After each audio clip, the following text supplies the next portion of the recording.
Habis manis sepah dibuang, sejak Rusia kesulitan sediakan bantuan karena perang, India pilih cari cara lain untuk terus pasok persenjataan mereka di masa depan.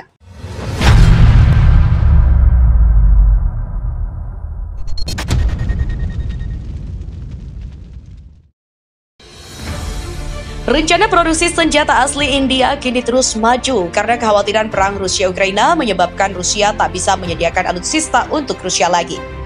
India bergerak untuk meningkatkan industri senjata dalam negerinya dalam sebuah langkah yang bertujuan untuk mengurangi ketergantungannya pada impor senjata Rusia dan pada saat yang sama memperkuat hubungannya dengan negara-negara yang berpikiran sama. Langkah itu dilakukan ketika kekhawatiran di New Delhi meningkat atas potensi penundaan Rusia dan pembatalan pengiriman senjata karena perang di Ukraina. India adalah kekuatan militer utama dengan tentara terbesar kedua di dunia, angkatan udara terbesar keempat, dan angkatan laut terbesar ketujuh. Namun, negara ini juga merupakan salah satu importir senjata terbesar di dunia, menyumbang 11% dari pesanan senjata global, sementara mengimpor 70% dari peralatannya.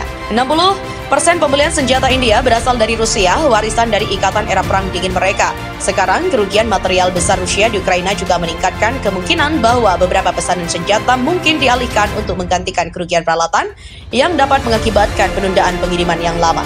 Pada saat yang sama, sanksi terhadap industri pertahanan Rusia juga telah menimbulkan kekhawatiran tentang kelangsungan hidup Rusia sebagai pemasok peralatan militer utama di India di masa depan.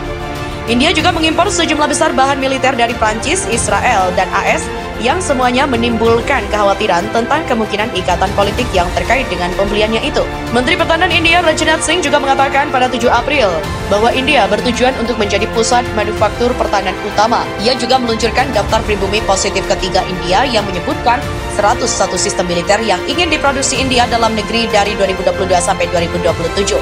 Menurut Menteri Singh, daftar itu menunjukkan langkah cepat India dalam mencapai swasembada di sektor pertahanannya. Daftar ambisius tersebut mencakup barang-barang berharga besar seperti tank ringan, helikopter, utilitas angkatan laut, kapal serang cepat, dan rudal anti kapal yang mencerminkan prioritas baru pemerintah India untuk pribumisasi pertahanan.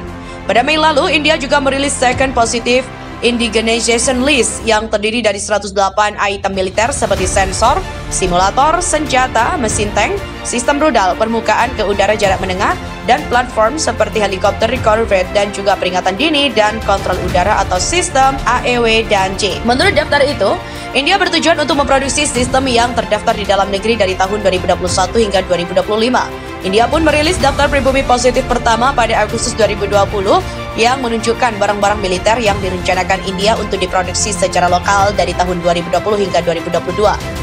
Di mana daftar tersebut tidak hanya terdiri dari peralatan pelindung individu sederhana, tetapi juga mencakup barang-barang kelas atas seperti senjata artileri, senapan serbu, korvet, sistem sonar, pesawat angkut, helikopter tempur ringan, radar, dan juga kendaraan tempur lapis baja beroda. Untuk kekuatan militer besar, industri pertahanan India juga tak seimbang dibandingkan dengan lingkungan keamanan regional dan persyaratan kemampuan. Di mana hal ini, kata para kritikus, dapat dikaitkan dengan kurangnya dukungan dari kepemimpinan politik yang lebih tinggi, anggaran penelitian dan juga pengembangan R&D yang sedikit, efisiensi para pemain R&D, dan manufaktur utama manajemen sumber daya manusia yang buruk dan sistem akuisisi yang begitu lemah. Organisasi Penelitian dan juga Pengembangan Pertahanan India (DRDO) adalah lembaga negara utama yang bertanggung jawab atas upaya litbang militer.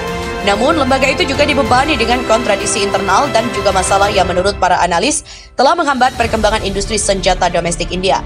Laporan rahasia Rao Rama 2008 menyebutkan bahwa tantangan terbesar DRDO adalah menarik, memelihara, dan juga mempertahankan bakat.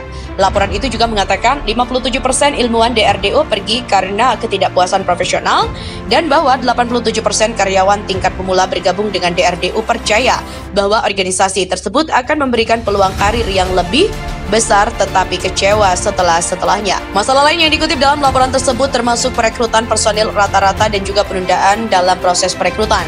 DRDO juga mungkin telah mengambil beberapa item tiket besar yang pada akhirnya menjadi tidak mungkin untuk dilaksanakan karena keterbatasan sumber daya manusia, keuangan, dan infrastruktur. Selain itu, proyek DRDO juga sering dilaksanakan tanpa keterlibatan pengguna akhir di semua tahap pengembangan dengan pengecualian Angkatan Laut India.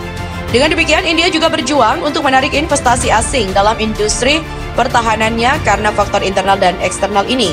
Proteksionisme adalah salah satu faktor ini karena prosedur pengadaan pertahanan India 2020 melarang perusahaan India untuk melawar sebagai vendor utama dalam program akuisisi di mana investasi asing langsung FDI melebihi 41%. Ini berarti hanya perusahaan India dengan saham ekuitas 51% yang dapat berpartisipasi dalam program seperti vendor utama. Dengan demikian, kontraktor pertahanan asing juga mungkin enggan untuk berinvestasi di perusahaan pertahanan India atau bahkan mendirikan anak perusahaan domestik. Selain itu, kehati-hatian India yang ekstrim juga mengenai masalah keamanan nasional, menciptakan rintangan birokrasi terutama dalam hal teknologi militer yang sensitif. Pada saat yang sama, negara-negara lain juga mungkin memiliki batasan mereka sendiri dalam hal mengekspor teknologi militer yang sensitif. Sementara rencana pribumisasi militer India tak diragukan lagi ambisius, dan itu harus mengatasi berbagai masalah politik, manusia, ekonomi, dan keamanan untuk mengalihkan negara dari pengimpor senjata bersih ke pusat produksi masa depan.